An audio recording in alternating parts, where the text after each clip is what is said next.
Hey, Marcus. Hey, Jenna, how are you doing after your big elimination episode? Still processing, but, you know, it's been good with these interviews. I get to, talk through things and it helps me right now. It's like therapy, right? Literally, it is. I'm literally just, laying in bed, and I'm like, okay, this is what happened. This is what I'm going to do. Well, let's talk about the tribal council moment where I couldn't tell if you were acting or not, so I'm hoping you can clarify.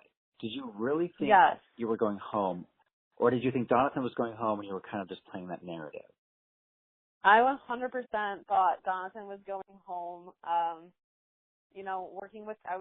was under the impression I was working with the three Navidis to vote Jonathan out, and I was just making sure he thought it was me, so he did not have to play the idol for himself. I didn't, or in the other case, he was willing to play the idol for me to save me if I voted voted Sebastian out. So, I thought I was honestly covered from both sides, and, our tribal was just really awkward and cryptic and short, so I was like, Jeff, I just want to vote, which I think, came off maybe more confident than nervous. So I think that's what ended up tipping Jonathan off.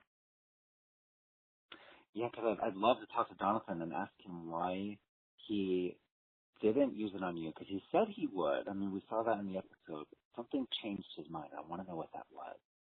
I think it was just the really short tribal. They didn't, there was a little bit more than what they showed. And the Navidi's answers were just very cryptic and weird. And he even said that he's like, I'm playing this because I feel like this was weird. It was a weird tribal. So I don't blame him for playing on himself. It wasn't very clear. And it was just quick, So. What was it like going from being one of the contestants to, in the next moment, you're walking over to the jury bench and sitting with those guys and watching the next tribal council? That must have been kind of mind-blowing. It was really hard to process.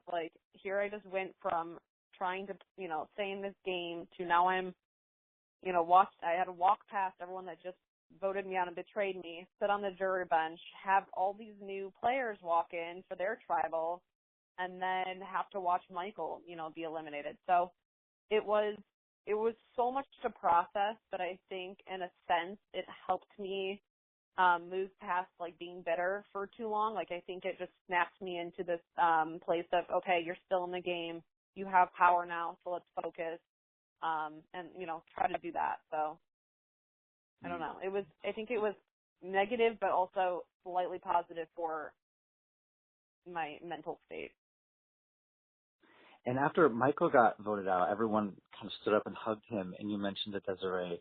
Oh, I didn't get a hug when I got voted out. Did that add an extra layer of emotion to the evening?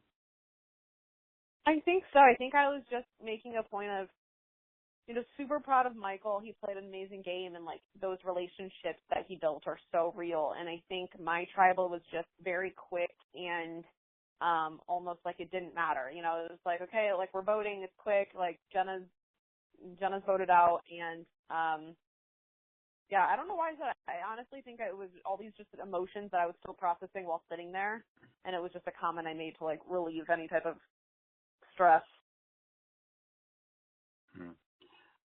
What is going on with the Malolo people? Why? Is it just a luck thing that every time there's a tribe swap or a merge or a twist in the game, Malolo is always outnumbered since the very beginning? Is it just bad luck? It was the curse. I swear. We did not catch a break once. It was so hard. And, once you just learn to live like that, we learned that we were just on the bottom. That was our place. And our job was to suck up to anybody and try to live another day. That's what our game was. We didn't have the opportunity to have fun with it or get creative or, form any type of secret alliances or anything like that. It was literally just, we were on the bottom. You guys are going to have to vote out yourself or vote with us, vote with the majority to stay another day, and that was it. So it was frustrating watching back, not being able to ever really make a big move. It really was cursed. The numbers every single time Mm-hmm. for Navidi, And of course, Navidi strong. and it means that the Malolo people have to play harder too than the Navidi. It's like some of the Navidi people, they don't really have to do Oh, anything because they're just, doing, riding coattails. absolutely. And I think that's what was so frustrating.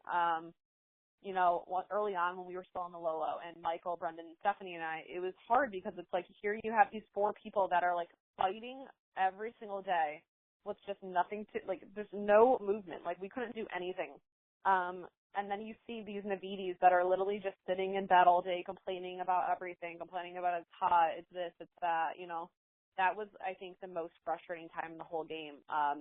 Was just watching them easily make it to the merge and just have such a safe run, and knowing how much effort and work we all had to put into it. But yeah, I mean, we fought, and I'm almost glad that I think it shows that we played better, knowing that we made it to the merge, going to tribal almost every night. Let's say that the tribes hadn't been mixed up this week and that it was still all big one group. Do you think you still would have gone home, or do you think maybe it would have, just been Michael or somebody else? What do you think would have happened? Honestly, with Survivors, like, there's so many different scenarios you can try to, come together, but one crazy, gossip can change so many things. It's a ripple effect. So, saying that, you really just don't know. Like, anything could have happened. But, most likely everyone's been gunning for Michael since day one, and, Michael's just a big threat, and he's a Malolo threat, so that's all that mattered. So, I mean, statistically I'd say Michael, but you just never know. You actually got to go to Ghost Island a few episodes ago, but you didn't get to play in any of the games. If you had been presented with that option, do you think you would have played it? Oh, 100%. I mean, I think that gets back to feeling like we were just cursed. Like, I feel like the Malolos didn't even get chances on Ghost Island half the time. So that was, again, just another thing of like, oh my God, can I please catch a break here? Because the people that went there and didn't chance it, didn't risk it, it made me upset. It's like, you're here to play a game, and if you have the opportunity to like stir it up somehow, you go for it. So that, once again, it was such a bummer that I was sent to Ghost Island, had to miss out on 24 hours back at camp, trying to strategize or stay in the game, and to not come home with anything was hard. What did you think of the twist about Ghost Island and righting wrongs from the past and fixing curses? Just as a fan of the show, what did you think of the twist of the season? I think it was a cool twist. I like how it, pulls all previous seasons back, and I like that, it's like a sense of camaraderie of like the show as a whole. I don't know if going to Ghost Island had as much effect on the game as, everyone would have hoped. People coming back from Ghost Island, I think towards the end it kind of got like whatever. It's like no one really cared if they had, like, obviously you asked if someone had something, but they didn't become a target immediately just because they went to Ghost Island, because they might have something. So I don't think it played as big of a role as they had hoped, but I think it made for decent TV, because it's people that are really diehard fans of the show. I think it brought back memories and stuff like that. Mm-hmm. Well, let's end on a positive note. I want to know what do you think was your best move in the game, or your favorite, memory that you'll always cherish? I don't think I ever made a move that was like pivotal. Like, my moves were just, again, trying to work relationships, align myself with the correct people in order to get to a place until we were available to make a move. So sadly, there's no point in my game where I can sit there and go, I was really proud of that. I mean, I was proud of how far I made it, and, I think the thing I'll take away is just these relationships. My alliances that I formed are just, something I'm going to have for the rest of my life. So, just the experience as a whole was amazing. Do I wish I could have played it as a more dominant character? Absolutely. But yeah, I mean, I don't want to regret anything, but I didn't get to play the game I had hoped.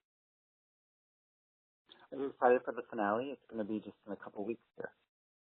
Oh my gosh, I'm so excited. And because I live here in LA, it's just super easy. And like, drive up there, and everyone's gonna fly in and show them my home and everything. So it's gonna be so much fun seeing everybody and reconnecting. So yeah, I'm excited. Nice. Cool. Well, we will see you at the reunion show then. Have a great rest of your day. Awesome. Thank you so much.